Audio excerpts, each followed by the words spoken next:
Amis de l'impression 3D, bonjour. Suite à ma première vidéo d'hier où je vous présentais ma nouvelle imprimante 3D mini, j'ai veillé tard le soir pour faire mes premières expériences avec. Alors j'ai choisi d'imprimer un truc que j'ai trouvé à télécharger, qui est un plieur de composants qui comporte en plus un gabarit pour déterminer la taille en fait des... Je sais pas si on voit bien ici la taille des circuits et des composants CMS. Donc c'est gravé ici sur le côté. Alors, j'ai eu quelques petits problèmes. J'ai eu d'abord un loupé. Voilà le résultat du loupé. Alors c'est quoi ce loupé?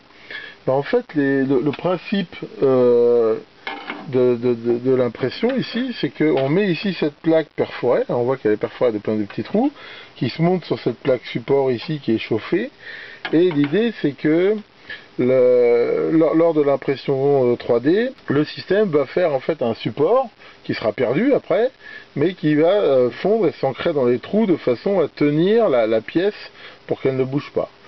Or, j'avais dû foirer un petit peu ma première calibration en fait de la hauteur de la buse, qui fait qu'à mon avis cette première couche qui est censée aller dans les trous, elle n'a pas pris ou mal pris, et ce qui fait que le système n'a pas tenu assez sur la plaque. Donc la catastrophe, on voit que la pièce bouge, donc c'est complètement loupé. Donc on va s'arrêter là et regarder ce qui se passe. Enfin heureusement je me suis aperçu à temps, donc premier loupé. Maintenant, deuxième chose, donc j'ai recalibré l'entrée et j'ai imprimé l'objet, donc là ça s'est beaucoup mieux passé. Donc là, deuxième essai. Alors j'avais peut-être pas assez bien réglé le calibrage en effet la première couche de plastique n'avait peut-être pas accroché dans les trous de la plaque perforée. Donc là, j'espère que ça va être mieux. Donc on va laisser bosser tranquillement, puis on va voir. Donc voilà, mon premier objet est terminé d'être imprimé. Donc je vais enlever la plaque, essayer de le décoller et voir un petit peu ce qu'il vaut. Et j'ai imprimé ça. Par contre, on voit qu'il a quand même un défaut cet objet. Et on le voit, il n'est pas censé avoir cet arrondi ici. Et on voit que les inscriptions ici sur le côté, ici, elles sont mauvaises. Alors, pourquoi il y a ce défaut? J'ai pas mal réfléchi. Et en fait, j'ai trouvé, je pense, pourquoi. C'est parce que ce tube ici, là, dans lequel passe le filament de plastique qui va sur la tête, moi je l'avais bloqué ici sur le côté. Ce qui fait que, à mon avis, dans certains cas de mouvement, quand la tête allait jusqu'au bout, ça devait tirer un petit peu, ou la lever un petit peu. Et je pense que c'est à cause de ça. En fait, c'est pas très facile à mettre ce système-là.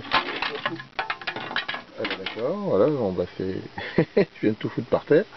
Enfin, c'est pas très grave.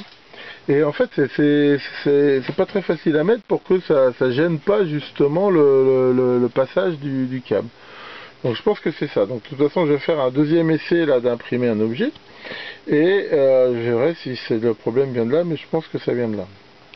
Enfin sinon, l'objet en lui-même, pour la partie ici qui est bonne, la qualité est excellente. Je suis plutôt content. Maintenant, c'est en forgeant qu'on devient forgeron, donc on va dire c'est en imprimant qu'on va apprendre.